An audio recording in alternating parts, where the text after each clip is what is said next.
Right, we don't have too much of time. So when we say it's a training, it means that, when we pass on this knowledge or the skill or whatever that we are sharing, then you'll also be able to do it.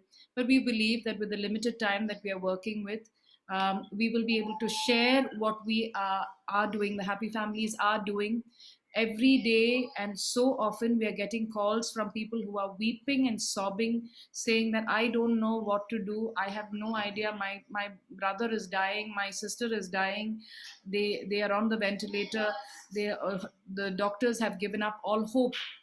Okay, so now it is people everywhere. I'm sure each of us, we are getting messages saying, please pray, please pray.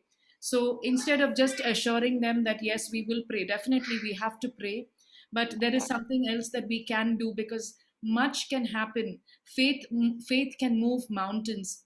So uh, this is what we want to share with you, how we have been sharing the truth with people, and how when they understand the truth is setting them free, they rise up with faith.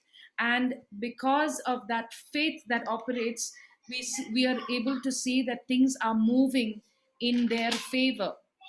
So this is what we want to share with each of you, how to help people move from fear to faith. Because when they are always hearing, the doctors call up, the lab reports have come, COVID positive, then there are no beds, then you hear all these things on the news, then there are so many WhatsApp forwards that are coming, second wave, third wave. So this information is hitting us, there is so much of news that is hitting us. And uh, and automatically what happens is we yield to fear. Now, how do we help someone move from fear to faith? That's what we're going to share, the first and foremost. So if you have your Bibles and your notebook and your pen, please keep that handy with you, so that you can write it down, and later on you can go through that, and be thorough when you're speaking with. Be thorough in the sense, it's not like a PhD. The Holy Spirit will speak through you, but it's good for us to believe and to understand what we are sharing. So the first thing that we'd like to take you through is, if it's possible, I see a lot of just names. If it's possible, please uh, what is it, Open the camera. open your cameras if it's possible, otherwise it just seems like we're talking to a wall. So if we can see you, then all the more it becomes a lot more personalized. Thank you so much. All right, so this is the first thing that we do. We take them to Numbers. Can we all turn to Numbers chapter 13? Numbers chapter 13, okay?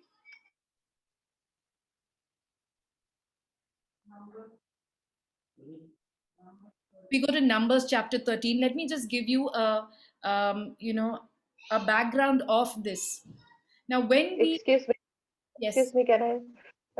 Are we looking at the King James or the other new version? Any version. any version, Okay, any, okay, thank you.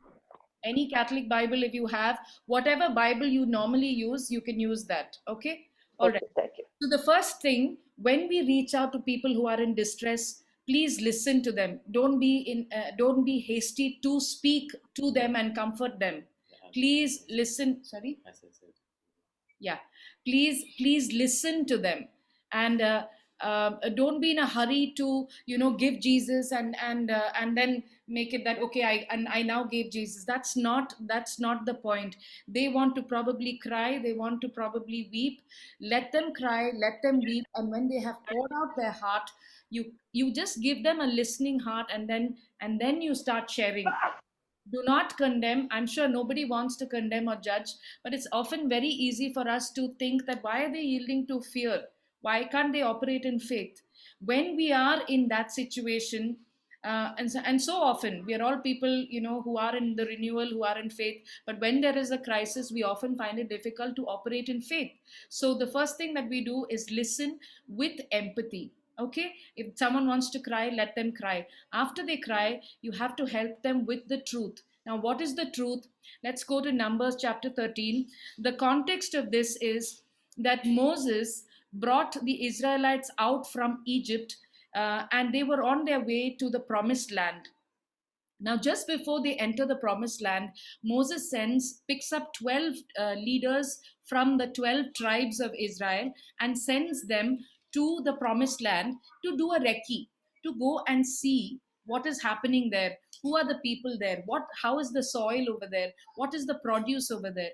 So when you're speaking with them also, after they've calmed down, you ask them, would it be possible for you to take the Bible, if I can help you through this, and if you read it, it'll empower you. Okay, so instead of us telling, reading it out, ask them if they're in the frame of mind to be able to open out the Bible to these places where we are sharing. All right, now this is the context. So they have gone to the promised land and they're coming back.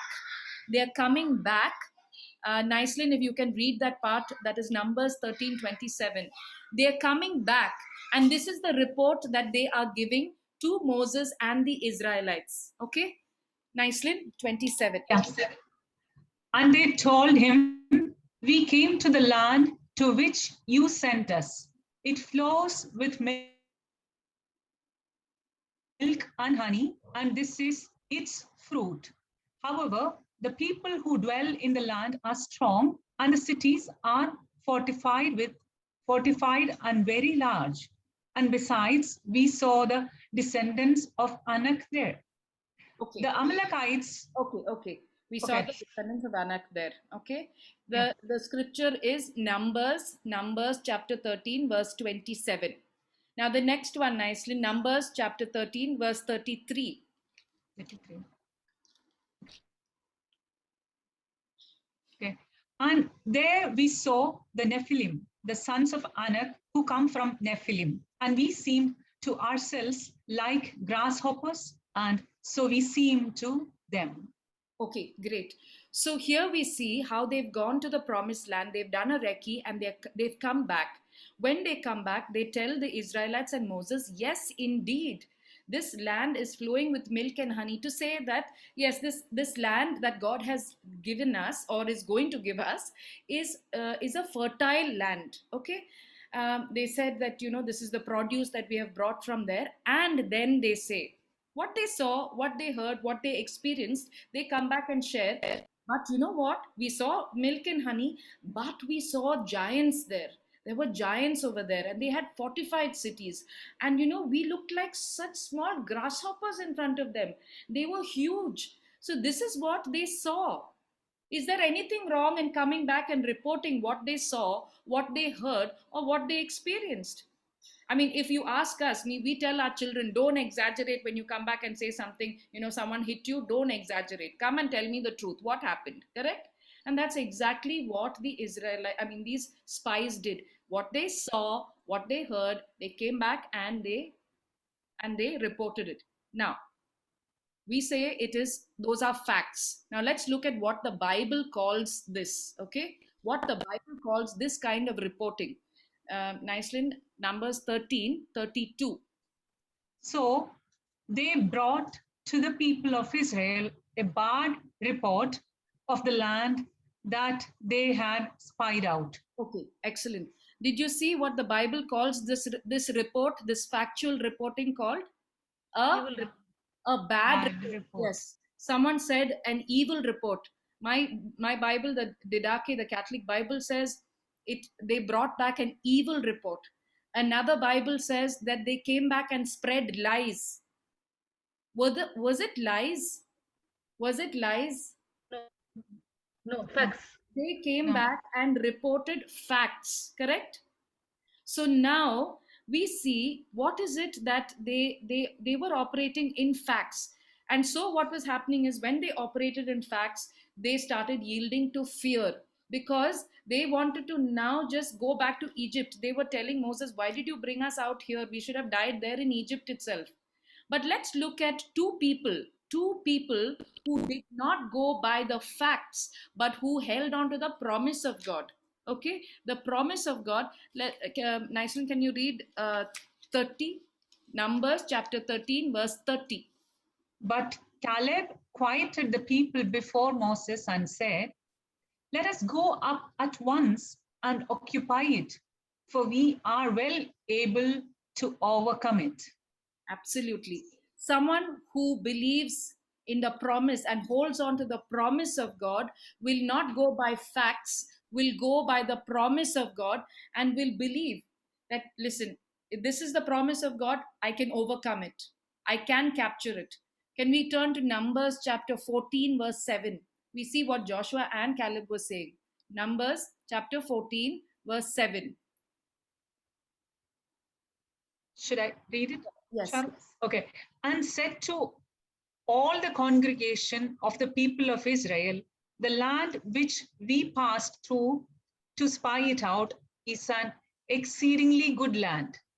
If the Lord delights in us, he will bring us into this land and give it to us, a land that flows with milk and honey. Only do not rebel against the Lord, and do not fear the people of the land, for they are bread for us. Their protection is removed from them, and the Lord is with us. Do not fear them. Go on. Go on. Oh, then all the congregation said to stone them with stones, but the glory of the Lord appeared at the tent of meeting to all the people of Israel. All right. So we see the language of people who hold on to the promise of God. They have confidence. See, Joshua was told, be determined, be confident, be courageous. Do not turn to the left or the right. Just be confident. Hold on to the word of God. Those who trust in the word of God and in it at a time of crisis, if we hold on to the promises of God, then we will grow in faith. We will grow in faith because we are operating in courage, and this is what God requires of us at a moment of crisis. We have to hold on to the promise of God and not yield to the facts.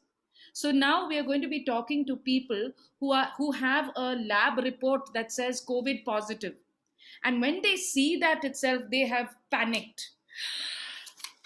Okay, they have panicked, and doctors are often saying it is because of that panic itself that they start becoming breathless. You understand? So if they understand that the what is the promise when it comes to health, what is the promise? Now for the Israelites, the promise was that I will lead you to a land flowing with milk and honey. That was the promise. But for the Israelites, this had to come very easily. If God is giving me something, he should make sure that there are no giants there. He should make sure that everything comes easily, smooth flow. Correct? But these things don't happen that way. God always allows us to exercise our faith. Okay? So now we see how if we focus on facts, we yield to fear. If we focus on the promise of God, then we yield to faith. We allow faith to operate in us. So this is what we have to help. The first and foremost thing that we have to help them, those who are in distress, is to not go by the reports that they are hearing from the hospital. Okay? The first thing that we have to help them is understand that this is a bad report, an unfavorable report, an evil report, a report that is spreading lies. Why? They are facts. Yes, they are facts. However, can we mute, please? Thank you. If we have to hold on to the promise of God, then we will operate in faith. Now, the next thing that we can do when we are sharing our faith or hope with those in distress is be connected, in the sense that you have a personal experience how faith has operated in your life. Now, so I share my brother and sister-in-law's experience, and this is something that is very close to my heart. And when I share with them, I immediately am able to connect, or they are able to connect with me, because they are in pain, and I'm sharing with them how I was also in pain, but how I operated, how I moved from fear to faith. And so it's important to share something that we have experienced for ourselves. So this is what I shared with them. Now, most of you know that my brother and sister-in-law and their entire family, they met with an accident, and my nephew passed away in 2019. A very, very painful experience.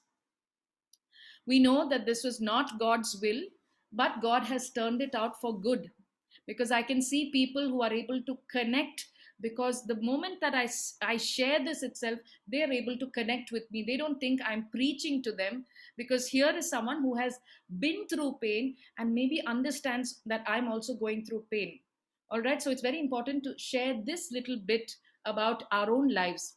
So this is what happened. 2019, we lost Johan. It was painful, but God immediately blessed them with another baby. And that baby was born on March 16th, 2000. I mean, this year, 2021, March 16th, one month ago. All right. We were all so happy. Her name is Louisa. So happy.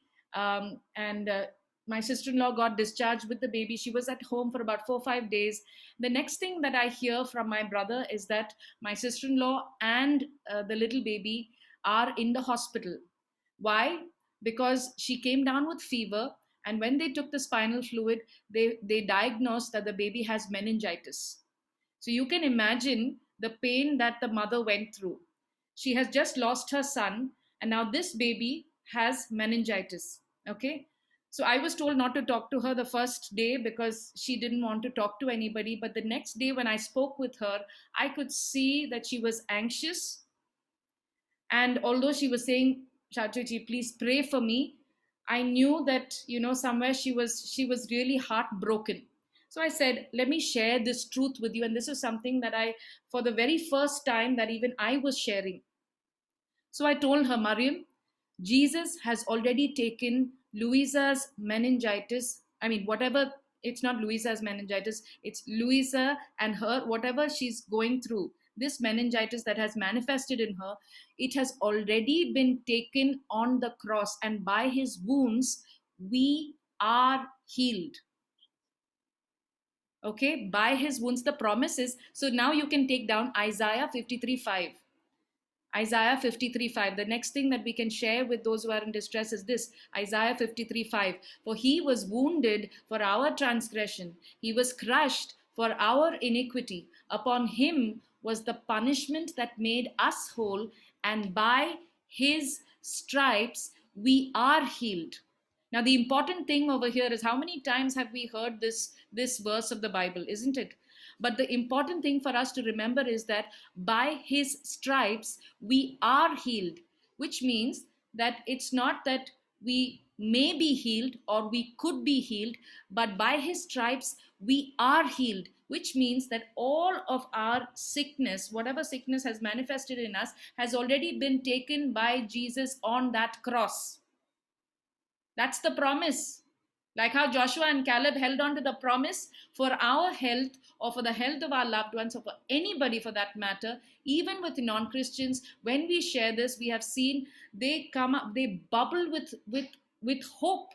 Someone who was breaking down, when they hear that Jesus has already taken this, and you actually explain, you take the effort to explain this, they are empowered.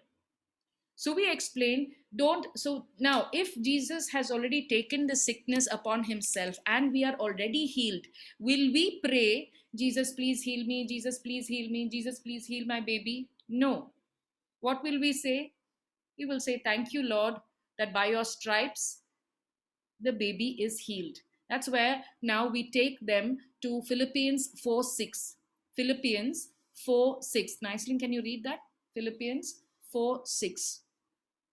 See, when something happens, the first thing that we do is we even no one taught us that, but we immediately yield to anxiety and fear. Correct? We hear a news and then we immediately yield to anxiety. Now let's see what Philippians 4:6 says. You're on mute. Okay. Do not be anxious about anything, but in everything by prayer and supplication with thanksgiving, let your requests be made known to God. And the peace of God, which surpasses all understanding, will guard your hearts and your minds in Jesus Christ. Amen. So when we get some news, what do? Instead of giving into anxiety, we remember that this anxiety, we turn it into prayer. How do we make it into a prayer? The instruction is whatever prayer we are offering, we offer it with thanksgiving. Now, say for instance, I'm going to Niceland's house, okay, and she sees me from a distance carrying a nice gift. Now, when she sees me, will she say thank you? Or after I hand over the gift, will she say thank you? Correct? After, yes, after I hand over the gift, she will say thank you. So generally, we say thank you after we have received the gift. Correct? So you put the two together. Isaiah 53:5 says, by his stripes we are healed. That means this gift of healing is already ours because of what Jesus has done on the cross. Okay? The second thing, Philippians 4:6 says, do not be anxious about anything, but by prayer and supplication, let your requests be made known with thanksgiving. So how do? We have received that healing. So we say, but it's manifesting on our body. So what do? With faith, we say, thank you, Jesus, that by your stripes we are healed. Correct? So now I shared this with my sister-in-law, and she took a little while. She kept saying, yes, I believe that the baby will be healed. Yes, I believe that the baby will be healed. And I tried to tell her, it's not that the baby will be healed, but the baby is already healed. Hallelujah. The baby is already healed. She took a little while, but yet after she picked up any message that she would send, she would still send me saying, I believe that by the stripes of Jesus, Louisa is healed. You won't believe it. Even after she believed that, and the very next day, doctors had told her that at least for 21 days the baby will have to be in the NICU.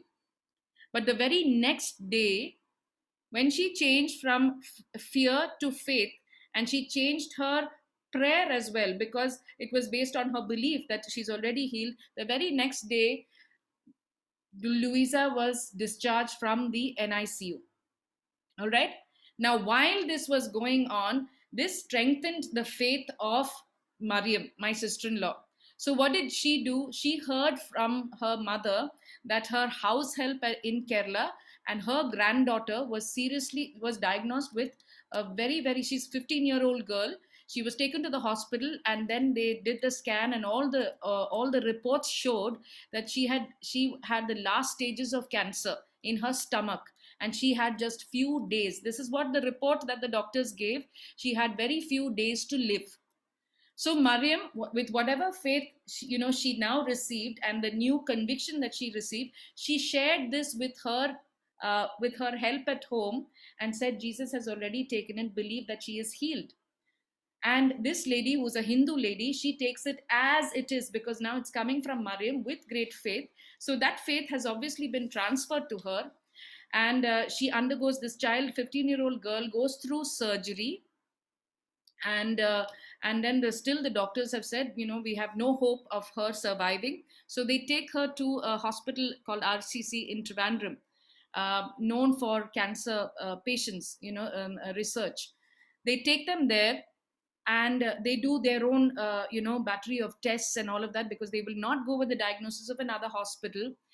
And the result that came was unbelievable. They call up Mariam and tell her that they don't find any cancer. Hallelujah. You see how faith is operating.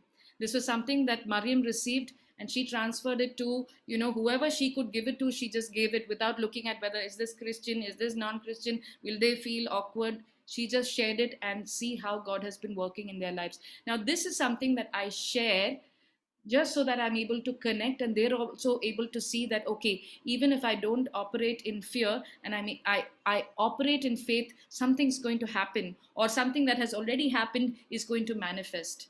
So that's the faith that we take them to. All right. So the first is that we are already healed. We help them to move from factual reporting, where it's yielding to fear, to faith, which is based on the promise of God. Then we show them, how do we pray now? It's not just for sickness alone, but for any situation. How do we pray now? It's based on the word of God, that we give thanks to the Lord while we are making our supplication known. Okay. The third thing that we can now get into is Mark 11:23 and 24. Can we read that? Mark 11:23, 24.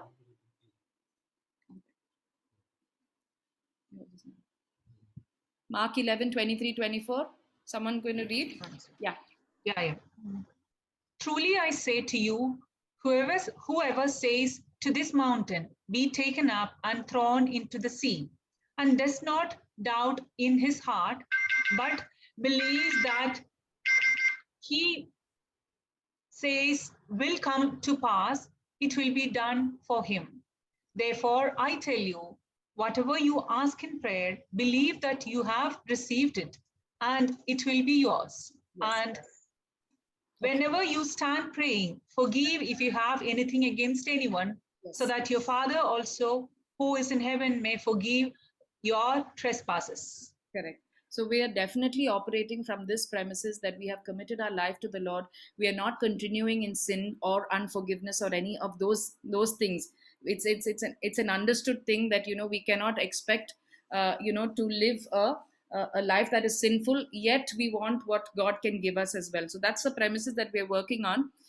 Now, what is important in 23 is believe and say, and so shall it be.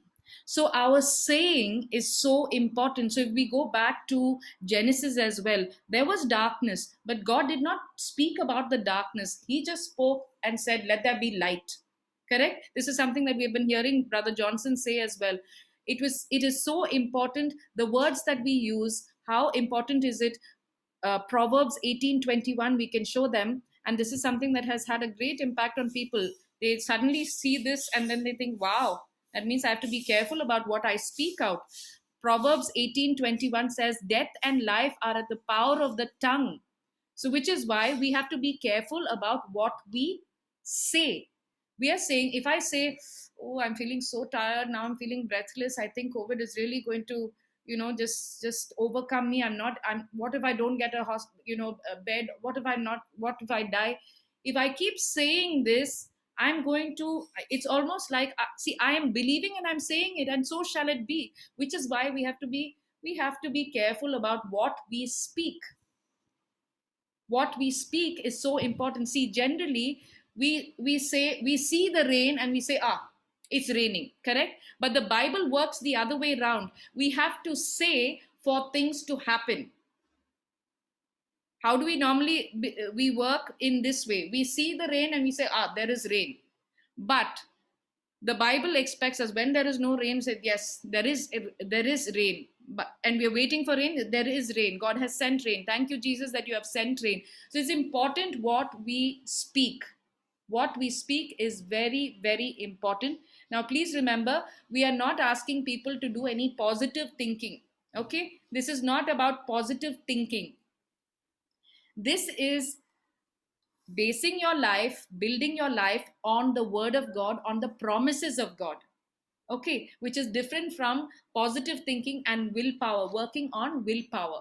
This is not that. This is working on believing the promises of God, even when it is difficult to believe. Everything, factual report may be completely against it, but we know what Jesus has done on the cross.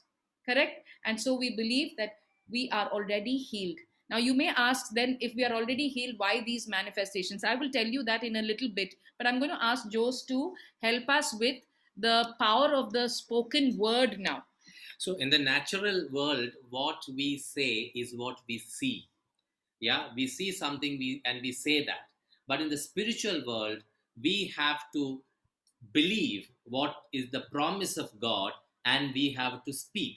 That is what Jesus said. The mountain is in front of you, but it might be still there. But in the promise, believing in the promise of God, when we speak, it will happen. That is what the Bible teaches us. And that is what Jesus has done. Jesus, before the manifestation of the sickness, Jesus spoke and it happened. So when there was darkness, God spoke and the light came. And everything was done by the spoken word of God. So what happens when the word of God is spoken through our mouth? I wanted to take you through Hebrews 1:14. The role, I wanted to explain to you the role of angels in our life.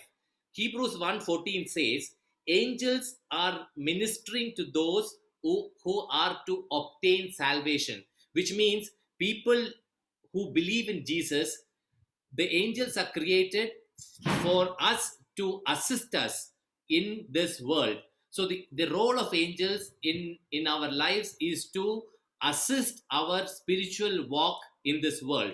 Psalm 103:20 says, angels hearken to the voice of the spoken word.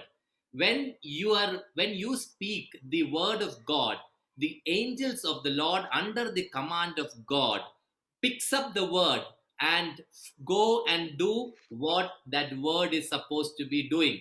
The Psalm says in word of God says in Isaiah 55:11. I'm just repeating Isaiah 55:11. The word of God says, the word that goes out of my mouth shall not return till it fulfills the purpose for which it is been sent. Which means the word of God that we speak goes out of our mouth, captured by the angels, will do the job that the word is supposed to be doing, and then only it will go to the rest. So the spoken word is so powerful or so important for us to proclaim, that will also kill the negative words that we have been speaking in our life, especially during this crisis situation. I wanted to take you to Daniel 10:12. Daniel had a similar kind of an experience where Daniel. We can't hear. Can you hear me? Daniel 10:12 says, then he continued. This is where the angel of God appeared to Daniel. Okay, just listen to the words what the angel says. Do not be afraid, Daniel, since the first day that you set your mind to gain understanding and to humble yourself before God, your words were heard, and I have come in response to them. When God's word is spoken through the mouth of God, the angels under the command of God will get into action. That is why it is very important for us to speak the word of God, not to just meditate in front of a mountain or think in front of a mountain or be anxious in front of a mountain, but use the word of God and speak what you desire. Mark 11:24 says, whatever you say, whatever you desire, you say, it will be granted unto you. So this is a very important understanding that we should have, so that we can communicate it to those people who are in distress, that they don't keep quiet but open their mouth, proclaim the promise of God, and the angels of God will deliver the truth, and the results will be absolutely there, according to the will of God. Can we mute our mics, please? Okay, so the next thing, we have understood the importance of speaking the word of God, correct? So we do not allow anything negative to come from our mouth, our fears to come out of our mouth, but we speak the word of God, which may be against the factual reports. Now, the next thing that we have to remember is, suppose your child or your grandchild is sleeping, and you have they've covered their cozy under a blanket. You see a scorpion, all right, on that blanket. Are you going to say, oh, this may be the will of God that this scorpion is on this child? Are we going to say that? Never. What will we do? We will lift that blanket out immediately and kill the scorpion, correct? Now, Luke 10:19 says that I have given you authority to trample on snakes and scorpions and to overcome all the powers of the enemy. This sickness that has come is not coming from God. Okay? The sickness has not come from God. God is a giver of all good things. He may allow it. But why is he allowing giants in the promised land? This is for us to exercise our faith. And how beautiful it would have been if all the Israelites, just like Joshua and Caleb, they were not fearful of those giants, did not look at their own stature and look at the giant stature, but believed and remembered the promise of God, because their instruction was very clear. Do not rebel against God. Only this. Do not rebel against God and do not fear. Correct? This rebelling comes when we don't remember the promise of God, and we do and we think, oh no, no, what is that promise? Milk and honey, yes, but there are giants there. That means, we cannot go there. They'll just crush us. The COVID, breathlessness, ventilator, then where is the healing? If we are going to speak this, then that's exactly what is going to manifest. So we're going to help them to now speak life. Speaking the word of God is speaking life. Okay, so now we understand that this sickness is not something that is coming from God. Just like the giants were not coming from God, but God had a purpose over there.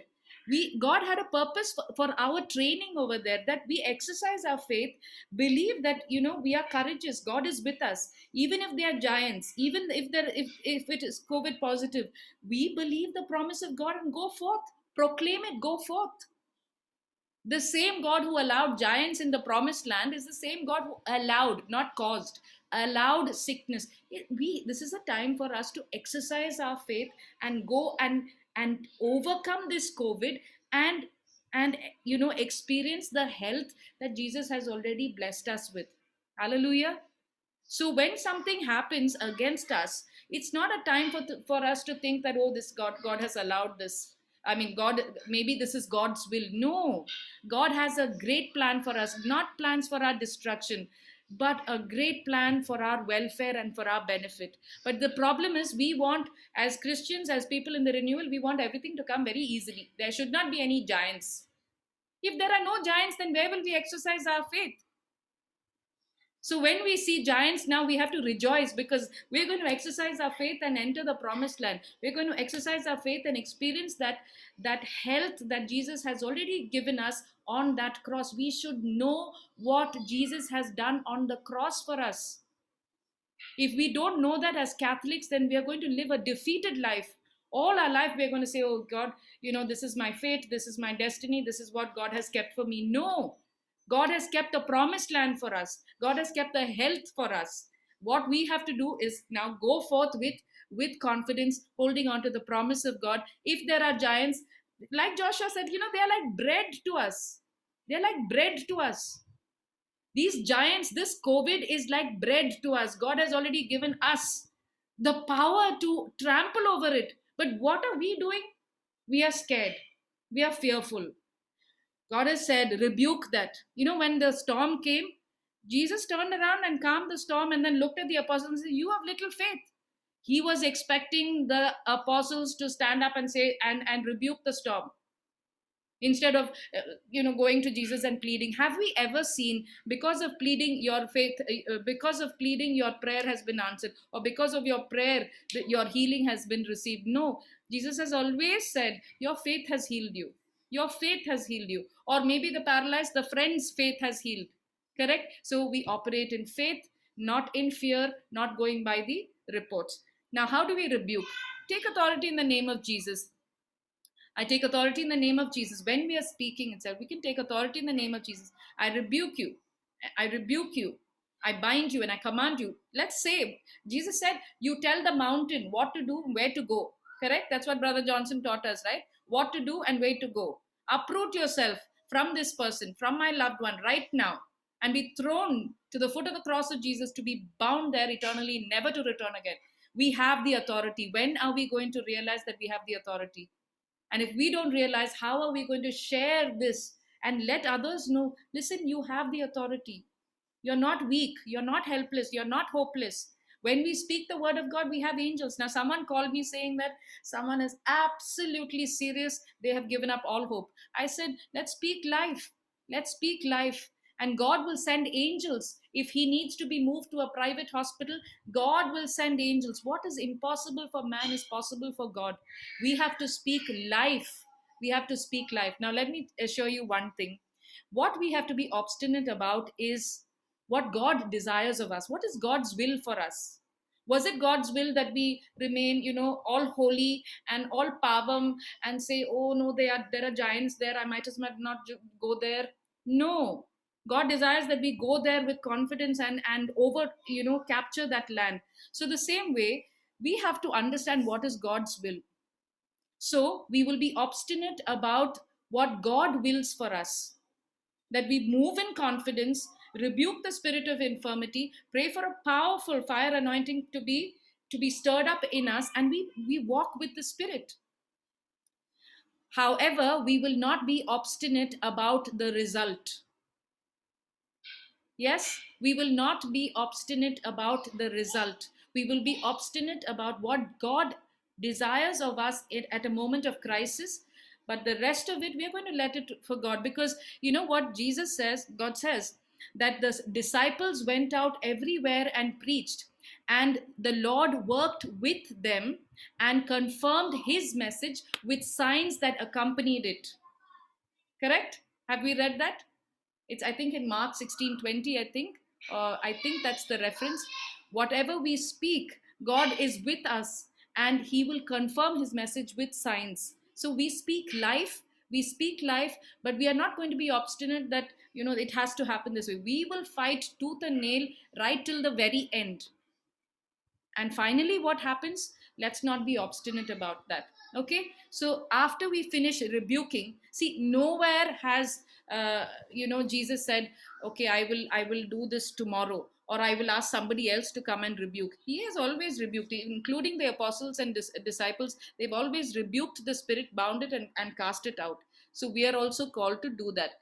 After that we believe that, see, I think it's Mark 11:24, I think, or Luke 11:24. When an evil spirit leaves a person, it goes to dry land and waterless places and searches for a place, correct? And then it comes back. When it comes back, it sees the place all nice, cleaned up and swept, and it comes back with 7 more people. That's why sometimes you see that, when we receive a deliverance, we are relaxed, we are chilled out, we go back to our old ways, then we might just go back to our, so what we have to do is encourage everyone to commit their lives to the Lord. It's good to commit our lives to the Lord, because Jesus has come to give life, and life in abundance, not only after we die, but right here for this life here on earth. So it's important that we commit our lives to the Lord. We are seeking God and his face and his righteousness, his word, his kingdom, and not only what his hands can give. So we gently move them to a life that is committed to the Lord. And why we say this is, all of us would have experienced cockroaches in our homes, correct? We would have done pest control and a lot of things, but we still find there are cockroaches in the house.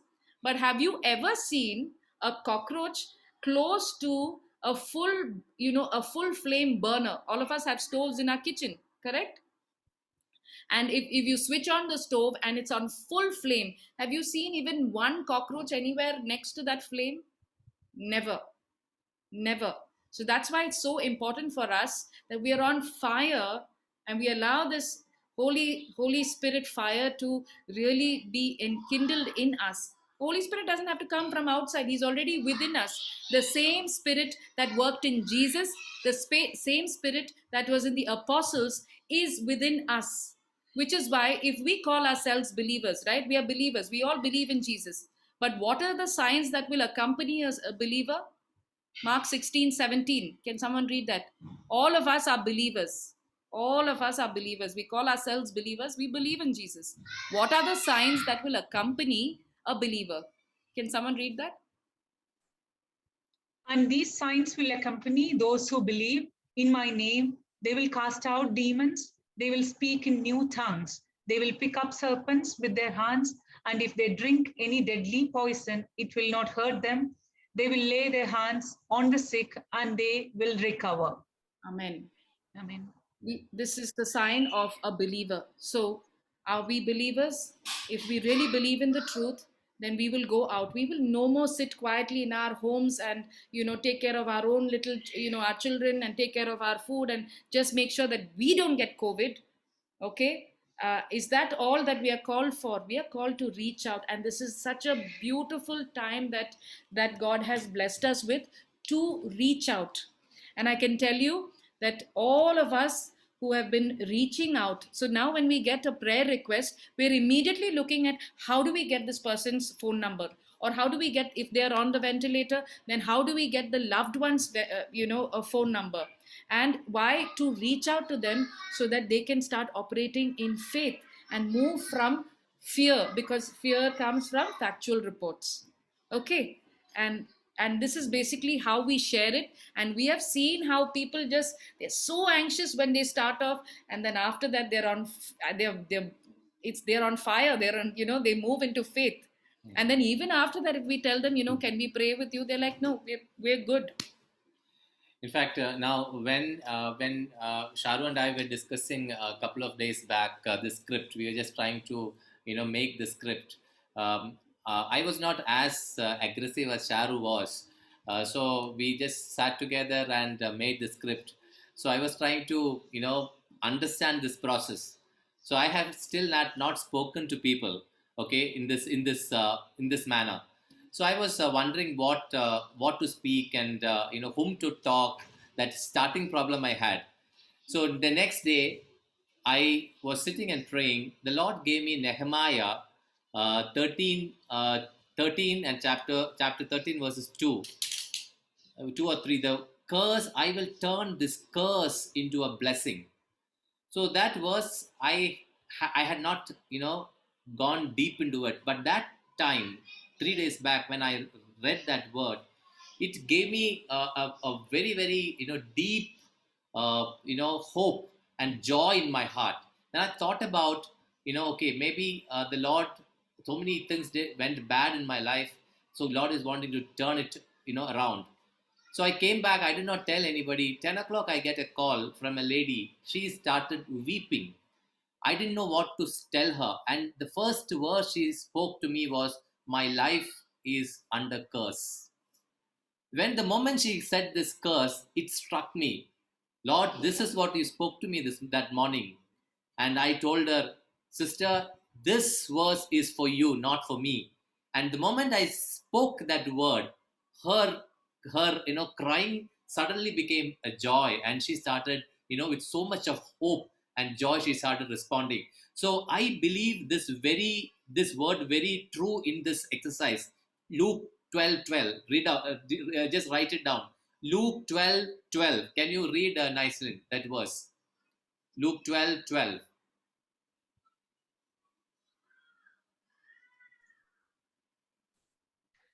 For the Holy Spirit will teach you in that very hour what you ought to say. Oh, the Holy Spirit will teach you in that very hour what you should say.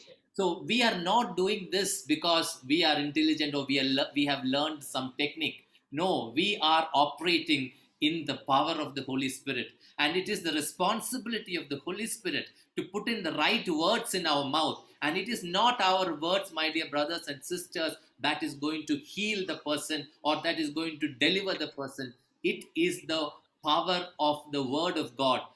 So this gives us the confidence and assurance that we need to constantly seek to live in the presence of the living God, the Holy Spirit, whom God has given to us. The same Spirit who raised Jesus back to life is living inside of you and me. Amen. I want to share one last thing before we conclude. Imagine Naislin has committed a crime. All of us, whether we are Hindu, Christian, or Muslim, we are all sinners, correct? Nobody is perfect. So Naislin has committed a crime and she is convicted. She is convicted to death sentence and 1 crore of penalty. All right? She's imprisoned, and there is this cunning, very cruel prison captain. Now, what Jesus does is, Jesus says, Naislin, I love you, and I don't want you to be punished. So I'm going to take that punishment from you.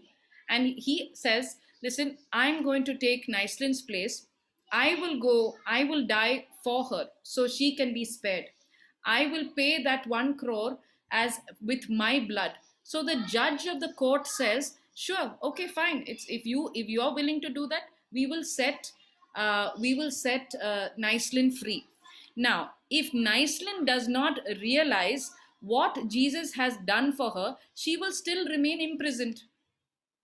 And the cruel prison captain will say, Naislin anyways doesn't know what her rights are. Naislin doesn't know what Jesus has done for her. Let her be there. I also like it that she's there, which is the reason why when sickness manifests and we don't realize what Jesus has done for us on the cross, this cruel prison captain will say, let them be there. However, if Nicelin says, hey, I'm not meant to be in here. Yes, I did something wrong, but Jesus has taken my place. I'm not meant to be here. This is not a punishment. This COVID, this thing is not a punishment for me, because this punishment has already been taken by Jesus. And this has already been, the sickness also has already been taken by Jesus. The moment we start operating in that faith, then the prison captain cannot keep us there. The prison captain, no matter how cruel he is, he realizes, oh, this Nicelin now knows her rights. This Nicelin now knows what Jesus has done. Now there's no way. I cannot let her be, I cannot hold her back. She'll say, open right now. You have to open it now. I'm set free because Jesus has taken my place. You have no business keeping me here. The court has already set me free. What business have you to keep me here? The same way we have to realize what Jesus has done for us on the cross. If we don't realize that, we are unnecessarily sitting inside the prison and saying that, Jesus, please heal me. Jesus, please help me. When Jesus has given everything, he emptied himself even to the last drop. There's nothing more for Jesus to give. We have to operate in faith. So this is our invitation for all of us to start operating in faith. And when we start operating in faith, I know that many the women who heard yesterday have started reaching out to people, their school friends who have sent saying that they have COVID, or their child has COVID. They have started reaching out in our own little way. Let's understand this and start reaching out to people, because there is such a need to reach out. Okay, so we have put all these steps in a form of a script, okay, just to give us guidelines for you to go through it. So if you need this, I'm going to write down my number on the chat, but I think I cannot chat with everyone. Nisha, can you write down my number? You're the host now. Yeah, we'll do that. 9686 681391. 9686 681391 is my number. You can just send me a WhatsApp. I will send you the script, and Sharu and I, or anybody from the Happy Families, Jude, Nisha, Nicelin, Asha, all of us are, Renu, Lisa, all of us are available for you to clarify if you have any clarification. Don't feel bad. Just give us a call. If you wanted us to help you to do that initial call, and you be an understudy, we can do that also. You give us the connect, you connect with us, that particular person who is in need of any help. We will do a first time talking to the person, then you can with be on them. with you, and you can be on the call, understand how we speak, and we can do that also. So we just wanted to empower you, equip you, so that you can go and sow the seed and win souls for Christ. So amen. So with this we will close. Thank you so much for your participation. We are really encouraged. It was meant only to be since the women of God organized the program, we said we will do it for the men of God, but then we got so many response from people that they wanted to participate. We are so encouraged and so blessed to to see so many of you online. Thank you so much. Let us work together for the glory of God. So we will keep the bridge open now. The children are going to join for their children's Bible study. It is starting another 2 minutes time, so we will have them coming and joining on the same bridge. So those who would like to stay back can stay back, but if you wanted to exit, you're free to exit. So the bridge will be open. So we have the Bible study for children from 8 o'clock till 9 o'clock, 8:45, and it is amazing. Yesterday was apparently the day of healing for children. Yeah, children had a healing session yesterday. So many children were healed, and they were only healing. Yeah, so if you would like to see, I don't know, today they are doing that, but then you can just experience for once and see, and then probably tell more children to come and join. So thank you very much. God bless you. See you all tomorrow at 4:30 for the rosary, followed by Bible study at 5:30, followed by the Bible study for children at 8. So these are the programs that we have. God bless you. Good night. If you have any questions, please feel free to reach out. And for non-Christians, we have another way of, it'll be the basic, this will be the basic framework, but we will tweak it a little bit more so that they don't feel like, we are trying to convert them, but we are sharing the truth, and they receive it much, they receive it so beautifully. Okay. Thank you, and God bless us all. Thank you. So Nisha, can I log off, Nisha? Yes, Jose. Okay, thank you. Thank you. Thank you very much. Yeah.